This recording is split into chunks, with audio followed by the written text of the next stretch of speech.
રાજ્યમાં ઠેર ઠેર ડિમોલેશન હાથ ધરવામાં આવી રહ્યું છે। એક બાજુ ગૃહમંત્રી છે અસામાજિક તત્વો પર તવાય બોલાવવાની વાત કરી રહ્યા છે અને પૂરજોશે દાદાનું બુલડોઝર પણ ચાલી રહ્યું છે। ત્યારે ગીર સોમનાથના ઇતિહાસમાં સૌથી મોટું ડિમોલેશન થયા બાદ ગીર સોમનાથ કલેક્ટર દિગ્વિજયસિંહ જાડેજા ચર્ચામાં આવ્યા હતા। હાલ તે પોતાના કામને લઈને સરકારની ડાયરીમાં ગુડમેનની છાપ બનાવી રહ્યા છે। ત્યારે વધુ એક વખત ગીર સોમનાથમાં કડક કાર્યવાહી કરીને ગેરકાયદે અસામાજિક તત્વોના બાંધકામો પર ડિમોલેશન હાથ ધરાયું હતું। નમસ્કાર, આપની સાથે હું ભગવતી વિશાવડિયા। ગીર સોમનાથ જિલ્લામાં સોમનાથ શંખ સર્કલ સામેની જગ્યા પર થોડા દિવસો પહેલા જ ગેરકાયદેસર પેશકદમીઓ હટાવવાની તંત્ર દ્વારા નોટિસો અપાઈ હતી અને આજ રોજ તંત્ર દ્વારા જેસીબી અને ટ્રેક્ટર લઈને સ્થળ પર પહોંચતાની સાથે જ લોકોના ટોળા ભેગા થઈ ગયા અને મોટી સંખ્યામાં ભાઈઓ તથા બહેનો એકઠા થયા અને રસ્તા પર ચક્કાજામ કર્યો। બનાવની જાણ થતાં પોલીસ ઘટના સ્થળે પહોંચી ટોળાને વિખેરવાનો પ્રયાસ કરાયો। ત્યારે આ તકે સોમનાથના ધારાસભ્ય વિમલ ચુડાસમા પણ સોમનાથ પહોંચ્યા હતા। ધારાસભ્ય જિલ્લા કલેક્ટર પર ગંભીર આક્ષેપો કર્યા છે। તેમણે શું કહ્યું છે, ભાજપના જે કલેક્ટર છે તે ઈશારે કામ કરે છે તેવું તેમણે કહ્યું છે અને ખાસ તો ધારાસભ્ય વિમલ ચુડાસમા શું કહી રહ્યા છે સૌથી પહેલા તે સાંભળીએ।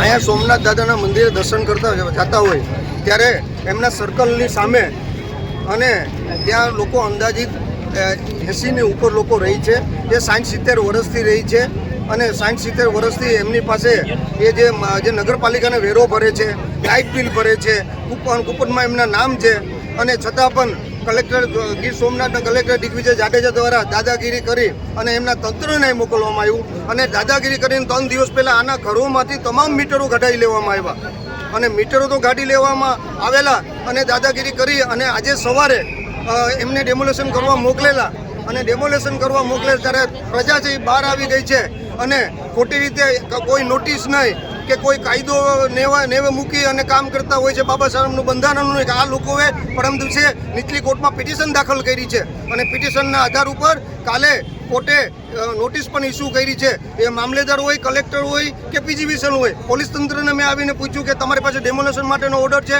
તો પોલીસ તંત્રએ કીધું કે અમારી પાસે કોઈ ડેમોલેશન માટેનો ઓર્ડર નથી, અમે કાયદો અને વ્યવસ્થા માટે આવ્યા છે અને કાયદો અને વ્યવસ્થા પર પ્રજા પણ શાંતિપૂર્વક અહીંયા બેઠી છે, પોતાના ઘર બચાવવા માટે થઈને કર્યું છે। ત્યારે આપના મીડિયાના માધ્યમથી હું ગીર સોમનાથના કલેક્ટર દિગ્વિજય જાડેજાને જાહેરમાં કહું છું કે તમારામાં શક્તિ હોય તો તમે મોટા બિલ્ડરો હોય, જે ભારતીય જનતા પાર્ટીના બિલ્ડરો છે એની બિલ્ડિંગો છે, પાર્કિંગની વ્યવસ્થા નથી, હોટલો છે એમાં ફાયર સેફ્ટીની મંજૂરી નથી, ઘણી બધી મંજૂરી છે ભારતીય જનતા પાર્ટીની હોય, જે હોટલો કે બિલ્ડિંગ હોય તમારી તાકાત હોય તો ત્યાં પાડવા જાઓ અને અહીંયા તમે એને અમારી નેવું સોમનાથની પ્રજાને ત્રાહિમામ કરી દીધી છે।